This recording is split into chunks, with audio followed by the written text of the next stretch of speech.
Hey guys, welcome to SIH Capital Group. I can't believe we're actually in March. We're a March webinar today. I'm actually pretty happy. This is the first time I think I have Bret on. Bret's a partner of mine on two projects, and we have a couple projects that is in the pipeline right now. I've known Bret for about 2 years. We met actually at a local meetup. It was actually one of the better connections I've ever had at a local meetup. I was coincidentally, my main partner, Anthony, the goal was when I met Bret, who said he was doing co-working, all I wanted to do was actually connect him to Anthony. And then we actually ended up doing the Bradley Beach project together. Super fascinating. What I find super fascinating about Bret is that almost every single one of his projects is local in an era where everybody's trying to get into Texas, Florida. Bret not only stays local, he stays like uber local, where he's within a 5 mile radius of his house in a very expensive area. And Bret sees deals very differently, not very traditionally. It's usually pretty hard to underwrite one of his deals, actually almost near impossible. We usually have three different calculators for it. But Bret brings to the table a very unique skill set that's very different than the typical real estate investor, where the typical real estate investor is super focused on numbers and rent increases. Bret is much more focused on the brand, the vision, and it's sometimes really needed in a project. So I've really enjoyed my relationships and my partnership with Bret over the years. Our projects are really coming together really nice.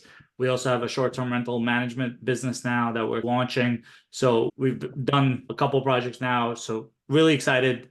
Without further ado, Bret, I'll pass it on to you if you want to do an introduction to yourself and then get to the point of contact, the main reason why we're here today. Okay, cool. Is my screen sharing? That's hard Yeah. to see. Yeah, Okay, perfect.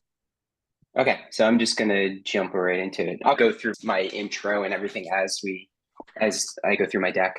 But yeah, today I wanted to talk a little bit about really investing through community building.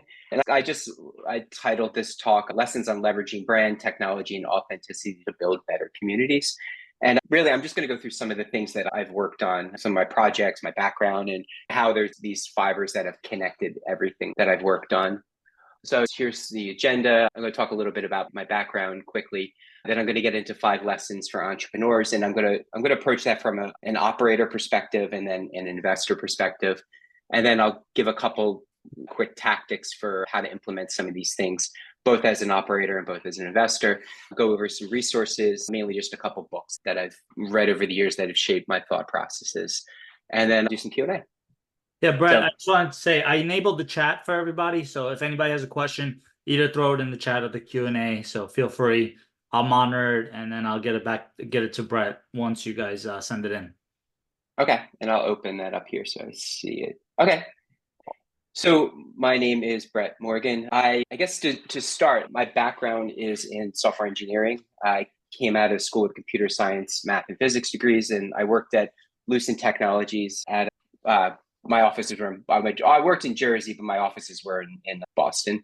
But I started as a network engineer. They had me flying all over the country. I didn't really enjoy that too much. So I pivoted into something a little more local. And I was living in Montclair at the time in North Jersey, and I was working at ITT doing software engineering, working in like a government facility with no windows and in a basement. It's quite miserable. On the weekends, playing in bands, I was doing basement shows and really had built up a little bit of like a community in Montclair in like the punk, like hardcore emo indie rock scene. Really, I decided on a whim to really just go lease a storefront and really cut my teeth into entrepreneurship and open up a music club. I'll get into a little bit about that. So I'm just going to give very high level. I did that for probably about 7 years. Music clubs are great during the summer when you have lots of touring bands. In the winters, it's a totally different story. So I found myself quickly having to jump back into my tech roots. And I launched it was a web development and software development company called DBL Systems that really was just anywhere between, in the early days, just me taking on client work. At some points, I've had as many as team designers, developers, project managers working for me. Today, it's back to me. I've been broadening the scope outside of just digital strategy into more general business marketing and consulting. That's what I'm running under the Bret Morgan Group now. But really, I've just gotten to a point where I can't take on a lot of client work at the level I used to just because of too many of our own projects. I parlayed the club as that kind of wound down into a music merchandising startup called Bands on a Budget. We ran that from 2006 until 2020 when we sold the company. We were working with touring bands and local bands on a national level is the way I explain that business. Printing T-shirts, CDs back in the day. We built a digital download card product, posters, any sort of tour merchandising that a band would need. We offered and really ran that again through like a web app, web interface, web product that we built. Around 2010, that business was growing. We needed more office space. We signed a lease on the space next to our offices there. It was big enough that we could grow, but too big that we needed to really have we had some extra inventory there. I had heard about this new model called co-working and threw up a couple desks in the corner. And really that was the genesis of CoWorks. It took probably about 6 months to get our first customer in the door, but I'll explain some of the things we did to do that in a little bit. And really that was my first foray into actual real estate investing because that business, whether I realized at the time, was the first one that allowed us to then move on to acquire properties, commercial properties in Asbury Park and in Red Bank. I also went on and launched the Jersey Shore Tech Meetup, which at its peak grew to about 2,500 members. And we launched a startup tech conference that we ran for about a decade called Asbury Agile. Around somewhere in the mix, like none of this is linear. There's a lot of different things going on. That's my entrepreneurial. So if you're not following along completely on the timelines, it's okay. Around 2012, we started a company. We started a farmer's market, actually. It was called Asbury Fresh. And we really did that just out of necessity that as Asbury Park was revitalizing, we saw that as something that would be nice to have in the downtown. And so we launched that, has now grown into a bigger brand called Fresh Markets, where we pop up all over Central Jersey. And we host about 150 plus farmers and makers markets a year, and that's become its own beast. As Dennis said, I'm involved in the Surf Village. We call it 9 intentionally designed bungalows on a single property located in the heart of Bradley Beach. Really, we're doing short-term rentals, vacation rentals, and we took these 900-year-old cottages, stripped them down to the studs, rebuilt them, and rebranded them as bungalows. Currently working on purchasing and renovating a 100-year-old bank building in Avon, where we have a liquor license, and we're going to do an upscale food hall, eatery, bar concept. And like I said, Fresh Markets is really my other big thing I'm working on right now. This year we have, I think, just over 150 events on the calendar. And that business is probably like seeing like the most growth out of anything we're working on.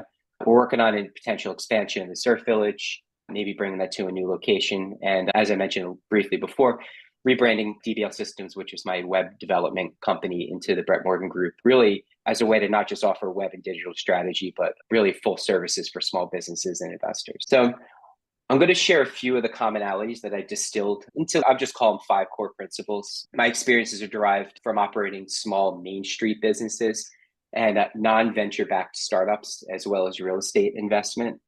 And while I'm still actively refining them, these are the principles that I tend to seem to like gravitate towards time and time again.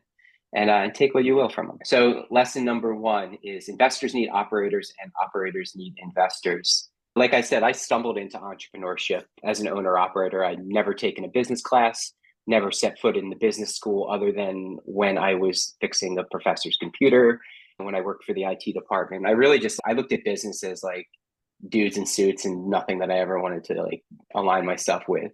I didn't look at it as freedom of your time, of your resources, lifestyle, the way I really discovered that's what it does mean. Equally, I stumbled into investing. I remember in the mid to late 2000s in Asbury Park, you could buy like a 20,000 square foot commercial building in a desirable location. For desirable at the time in Asbury Park is like different than now. But it was about $150,000 to $200,000. I naively thought you needed $150,000 to $200,000 in a bank account to purchase the building. So I really only focused on being a tenant at that point. I looked at landlords as the people I had to convince to actually lease a space. And I didn't realize that ownership was like something that was accessible even at that time. But I just really lacked the tools, the knowledge, and the network to get that done. Around 2013, my perspective started to shift. So we opened up a 5,000 square foot office in a building called the Lake House in downtown Asbury. And really, it was about 6 months after the building was completed that I learned that the owner only got the mortgage for that building because we signed on as a master tenant. And really, he would not have been able to do the entire project without us. And meanwhile, on the flip side, everything was just like, I need this rent and I need that. And I started to realize what was going on. So in around the 2015, 2016 timeframe was when we purchased our first building for Coworks. Really, there was another business in town that had a 9,000 square foot building. They were running a nonprofit bike shop out of the space, and they were trying to buy the building from the owner, but they were just coming up short in the financing. So really, one of our mentors and one of the people that sat on their board connected us and helped bridge the gap, and really that allowed us to put some of this into action and be able to like purchase our own building. And then we parlayed that into another building in Red Bank a couple of years later. So lesson number 2, your brand should make people feel something. So first, I just want to say what branding is not. Branding is not your logo. It's not your design. It's not your business card, your website, email signatures.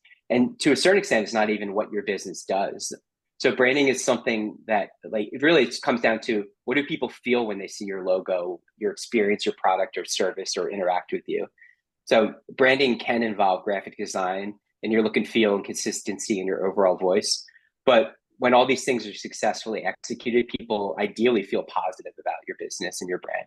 So just a quote I stole, your brand is what people say about you when you're not in the room. So it's Jeff Bezos. So I'm just going to run through a little case study real quick, and I'm going to use the Surf Village for this. So the Surf Village was initially based on some of the surf camps and boutique hotels I stayed at or lived at, even traveling through Central America and Southeast Asia over the years. And really, in reality, the business closely models a traditional summer winter rental business at the Jersey Shore. And that's something that's been here for 50 plus years at that point. Really, what makes us any different? And the answer there is branding. So while the zoning and uncertainties of the short-term rental market, it really made it challenging for us to do what was in my mind originally, just because it is the Wild West in some of these places that I've been. We really had to refine it down to something that was compliant with local ordinances and the local market for what customers wanted. But we were able to really channel some of that essence. So we branded the property to feel like a boutique hotel. And this involved custom logo, developing its own website, integrating with our own direct booking platform, and really just customizing our messages and the whole look and feel of everything to feel like hotel service. There's a couple of little things that I've intentionally used in our verbiage. So like I liked early on, I was using like not your dusty beach house. A lot of the stereotypes with Jersey Shore is carpets that have been there since 1992. It's a bunch of like kids renting out a house to pack in as many kids as possible. Really just everything's beer stains, lawn furniture used as like living room furniture. So I really just wanted to elevate our brand and set ourselves like apart from that entire subgenre of rentals. So that's one of the things I was in our early messaging I've run with. Another one that it's on our website now is we create the space, you create the memories. Again, our space is really there to facilitate a family vacation. I have several young kids now. And I think about the times we'll go somewhere and the place we stay at, whether it's an Airbnb or like wherever, like that's almost secondary to like what happened there. And oh, like Atlas was like 3 years old. You remember when we were like living in that Airbnb in Bali? And so it's really the space should be there to facilitate these memories. So that's just another way you have to use branding to use it as a marketing tool and as a way to promote our business. The last one, and I started with this one, is if you were to distill our business down to an elevator pitch, I like to use that. The Surf Village offers 9 intentionally designed bungalows on a single property located in the heart of Bradley Beach.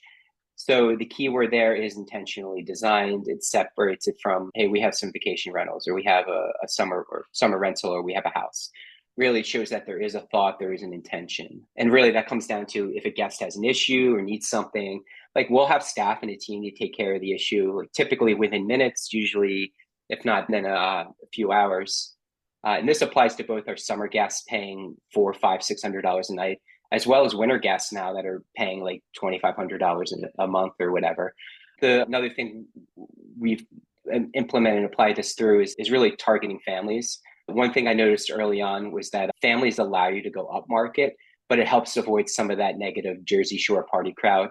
I think early on we had one group that was like smoking cigars on the front lawn in lawn chairs at 5 a.m. And immediately after, all our verbiage changed on the website to family friendly, family this. We offered amenities like pack and plays and other types of stuff. So really, I think the branding can really steer you towards the customer you want. At the end of the day, I treat our brand as a hospitality company, and I try and we try and make sure that reflects even when dealing with challenging customers. I have one of these under resources, but I'll get into it now. But there are two books that have really guided my thinking here, and the first it's a newer book. It came out in the past couple of years, but it's Unreasonable Hospitality by Will Guidara. He's one of the minds behind 11 Madison Park, the Michelin restaurant in the city, and he's parlayed that into a lot of this into like broader skills and lessons for hospitality focused businesses.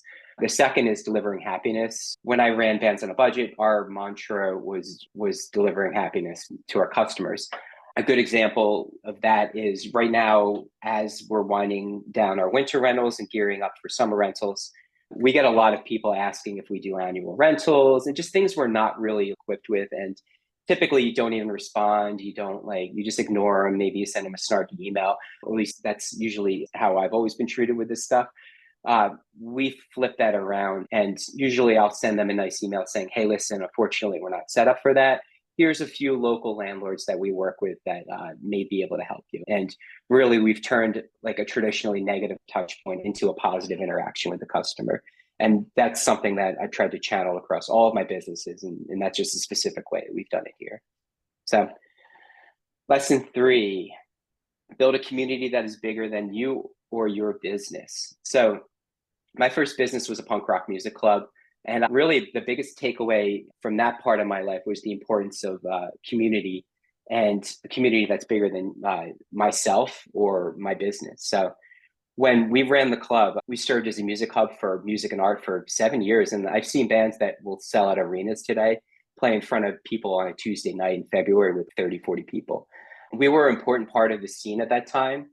But it's so important to really delineate that we were not the scene. And case in point is when we closed our doors, I think it probably took about a month or two other venues popped up right down the road. One that served, we held about 250 to 300 people capacity. So a bigger club opened up, and then likewise a smaller club filled the niche on the sub 250 capacity market. So really, I've taken those lessons to heart when we were building Jersey Shore Tech Meetup, CoWorks, and Asbury Fresh. I got into this a little bit, but I'll rehash some of it with CoWorks. As Bands on a Budget grew and we took on the adjacent unit next to our current office, we threw up some desks. Nobody showed up for 6 months. I started a group called the Jersey Shore Web Developers, which then later pivoted into Jersey Shore Tech, really just as a way to get some people together. It was mostly engineers and designers that I had collaborated on projects with and freelanced together with, and really just to get them into my room and convince them to rent a desk at some point.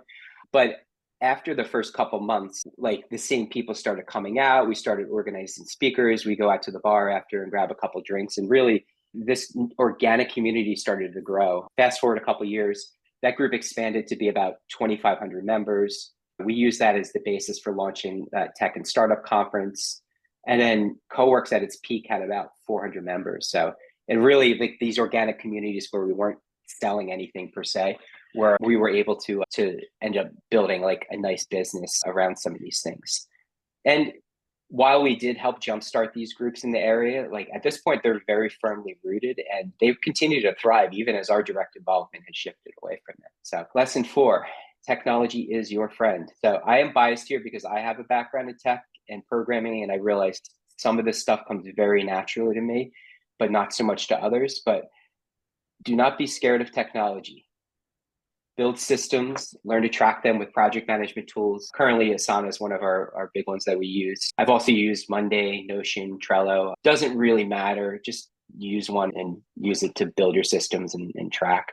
Use it to create processes for managing accountability with employees and team members and partners. Schedule weekly catch-ups. Use Zoom or FaceTime, really, so everybody can get face-to-face time. It's hard. Like my businesses are remote now, but even as businesses have seemed to go on a little more geographically independent, it is hard to get everybody. It's a big commitment to get everybody in the room together once a week. That might even be like 30 minutes apart.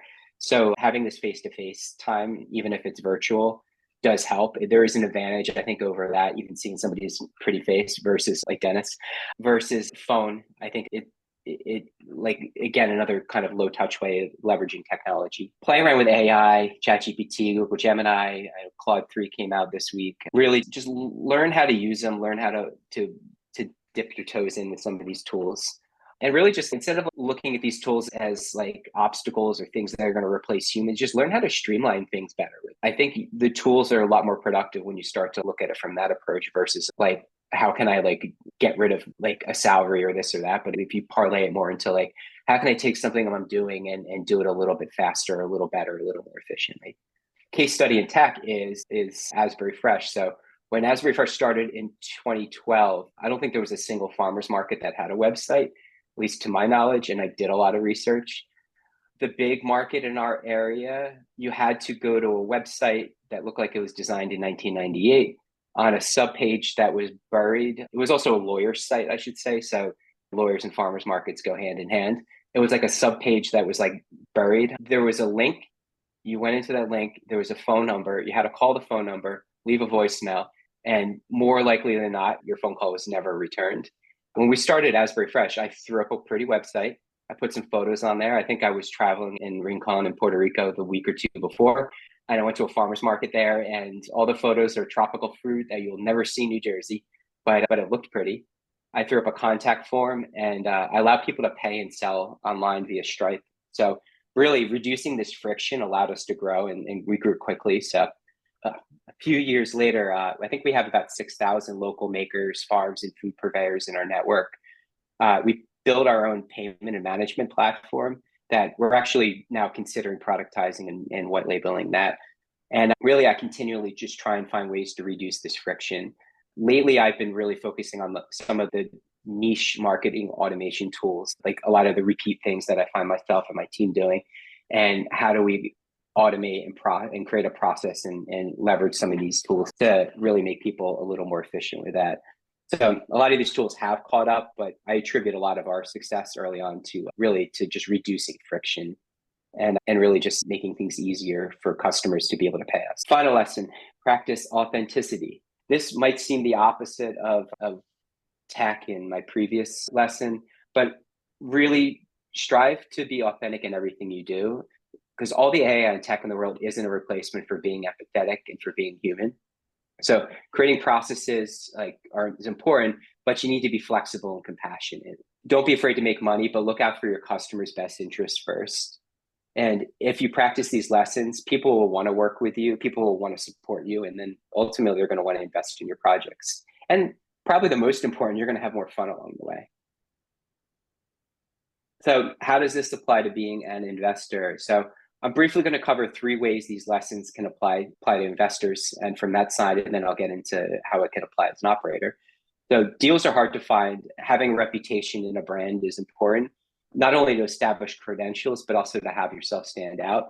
And really, sellers want to work with good people, and deals require a lot of nuance and relationship building. And if you have a good brand and reputation, good systems to execute, and a broad network of people around you, people are going to go that extra step to try and make something work with you. Secondly, I think a lot of real estate investors struggle with identifying that they're running a business.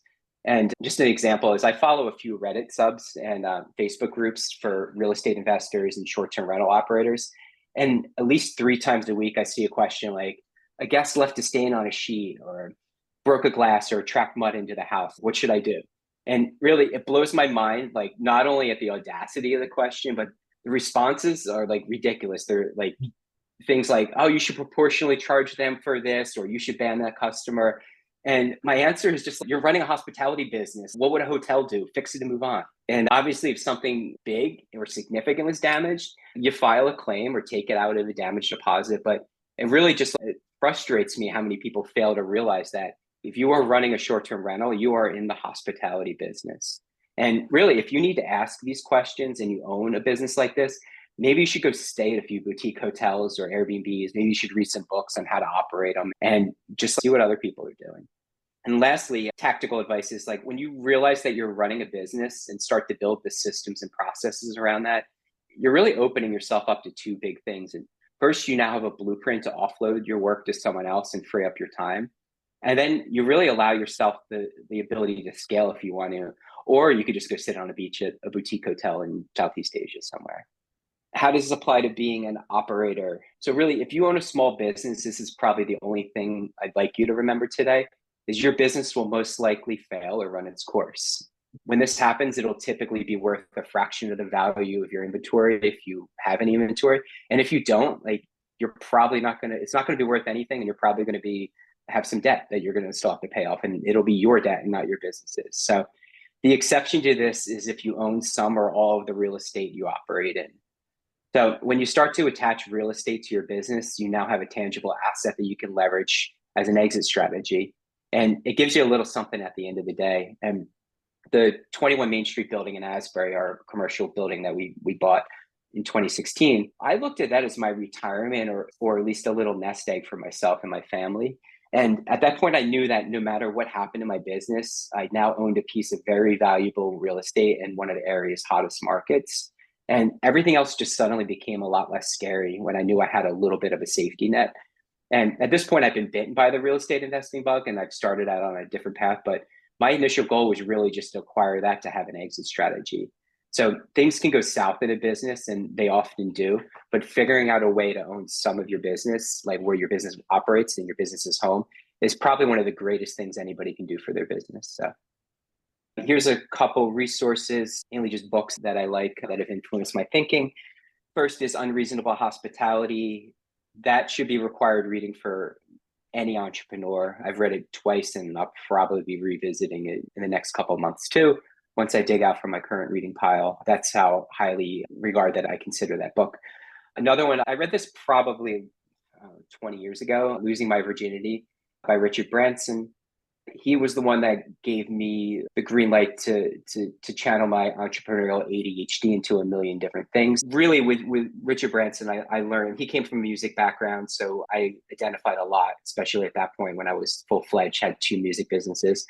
But what I really liked was how he tried to approach like the marketing side of stuff as just creating buzz, creating like memorable experiences, and really just like doing things that, like, I like wine, I'm going to start Virgin Wines. I like flying, I'm going to start Virgin Egg.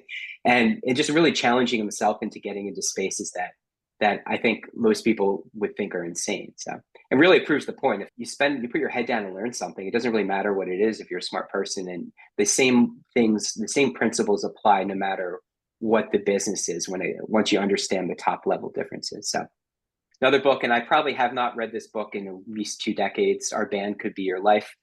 This is not a business book. I knew Michael Azerrad was the guy who wrote the first, I think, Nirvana biography back in the day after Kurt Cobain killed himself. And so when this book came out, I was super interested.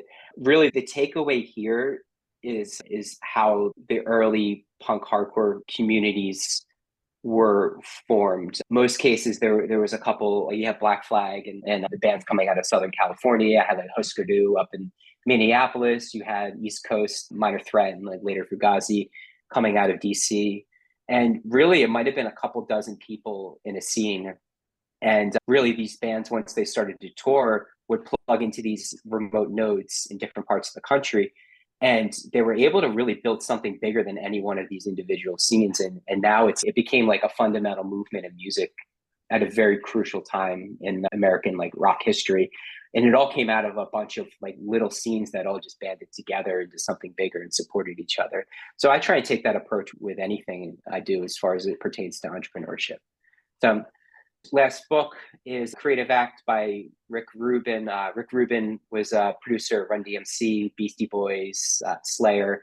Later on, Johnny Cash and Joe Strummer. And really, again, he was another music entrepreneur that I identified with early on. And his process of approaching creativity and a lot of his theses are just really insightful. And in this book, it's probably like that thick. You'll read it in like probably like a day. It's a quick read. It's something you can come back and revisit. But again, that's another one that I would put on my list as far as it pertains to entrepreneurship. So again, here's my contact information. I've been doing some consulting for small businesses and investors. You can learn more about that at bretmorgan.me. I also write, I usually put out a piece once a month, not too invasive. And it's a lot of just things that are interesting me or things that I'm learning. You can register for my Substack over at bretmorgan.substack.com, and I will open up for questions. I don't think there's anything in, but I want to talk, Bret. I want to talk to you a little bit about the real estate side of your journey. I know you briefly got onto it towards the end, but you're like one of the best people that I've met on the acquisition side. There's rarely a deal like the deals that you have brought me, they're on market, off market. You have a great way of sourcing deals, local deals. Can you go over some of your, like, how did you come across some of these deals? Like the Bradley Surf Village, I think is a great example. And because there's people out there that say, oh, there's no deals out there, whatever it is. And we've basically, I think every year of our partnership, we've gone into some kind of contract on a property. So we've bought in very different markets, but most of the deals you have sourced. Can you talk a little bit about how you came across Bradley Surf Village and then how you came across, let's talk about the Avon project briefly. So both of those projects, how did you come across them? That maybe lessons for other people who are in the real estate world and having trouble acquiring properties. I think the really it comes down to relationship building and just putting yourself out there. Specifically with Bradley Beach, that came through it was off market, but it was getting ready to go public with a broker. My kid happened to, like, another parent at the school was the broker, and the kids just went to school together. And there was a mutual friend of ours that she texted me and was just like, hey, you still trying to buy some like real estate stuff? And I was like, yeah, why? And she was like, oh, so and so has these like bungalows on Brindley Avenue and Bradley Beach. And I was like, oh my God, I've been riding my bike by them for years. I know exactly what they are, and give him my phone number right now. So really we did, that was like I guess the intro. And so it was a little bit of like, I mean, we like our kids all went to the same school together. And so there was like that immediate connection. And then a lot of it was like relationship building. That deal, and I know you remember, Dennis, it fell apart it was going. Then we hit a wall with the seller. And then I think it fell apart for 3 or 4 months. It was just dead and we were doing other stuff. And then again, I just check in with people and be like, or I'd see his kids or be at a birthday party together on the weekends.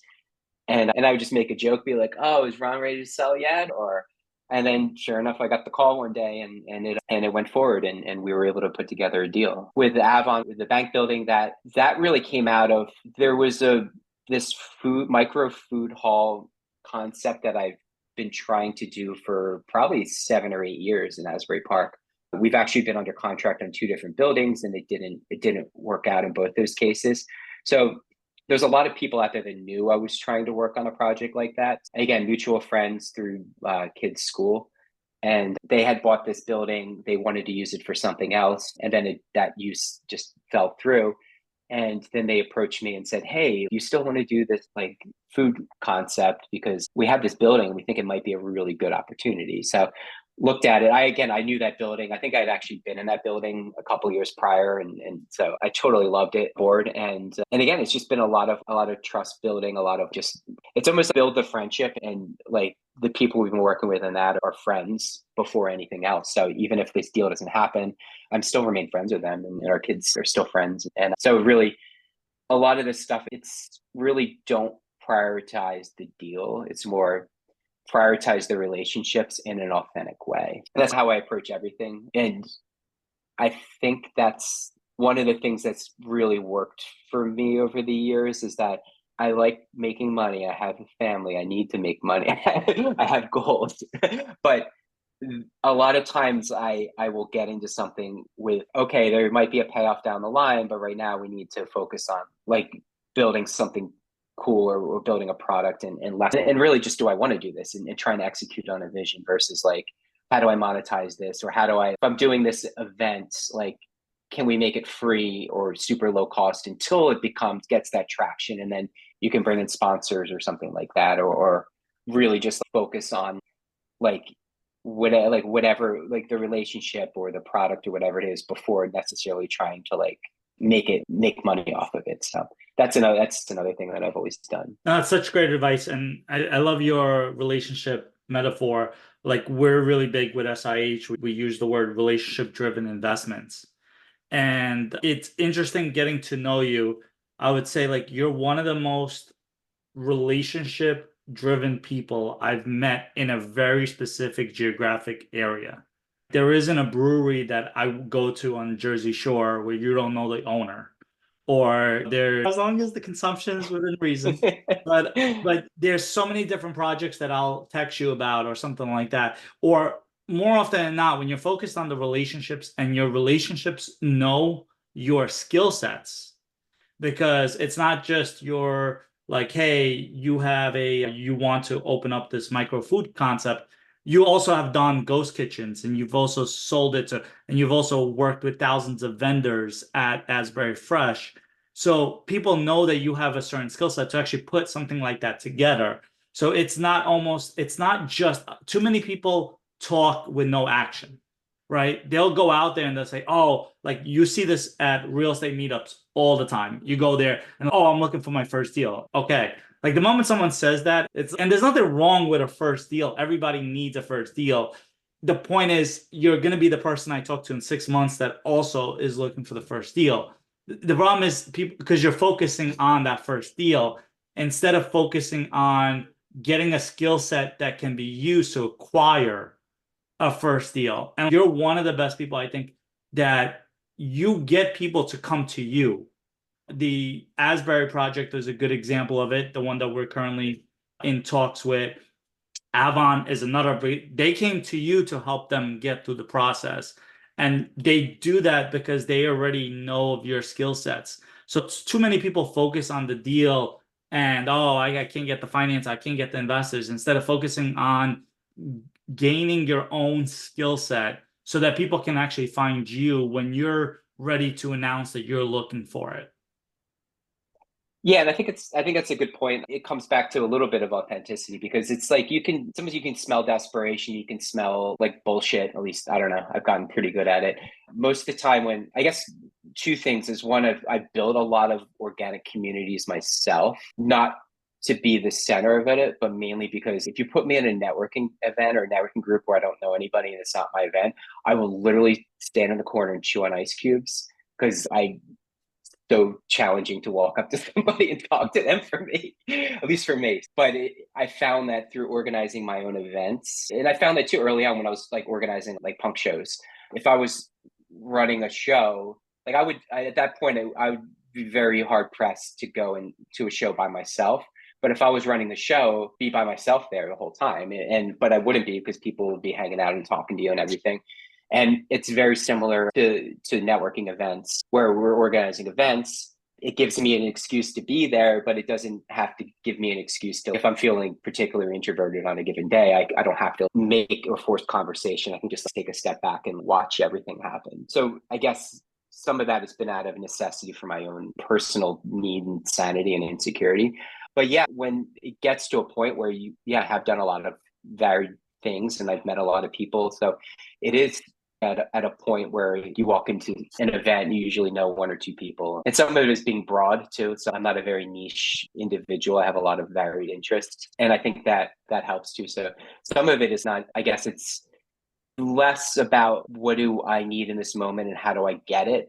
And more about not as cliche as what can I help people with? It's more, hey, just connect with people, talk about whatever, kids, music, family, yoga, whatever, and whatever books you're reading, just things that are interesting, and find that connection. And then the business will evolve. Like relationships, if you're talking to somebody and they're not the person, that they'll find out what you need and not in a pushy way, but they'll also then be the person to be like, listen, I don't really have the money to invest in your deal, but my brother-in-law like just sold his business and he really needs to put money into something like in the next 6 months. So those are the types of things that like unfold when you put yourself out there in a way that like isn't pushy, isn't salesy, and it's almost like a soft sell. I do the same thing with sales. Like I've gotten good at sales over the years, but I'm not a salesperson. And my good is really just like looking out for the person and being like, hey, listen, I know you want to buy this, but are you sure you want to buy it because it's this and this? And then once you demonstrate that, you're not hard selling them or you're not putting like this crazy demand on them to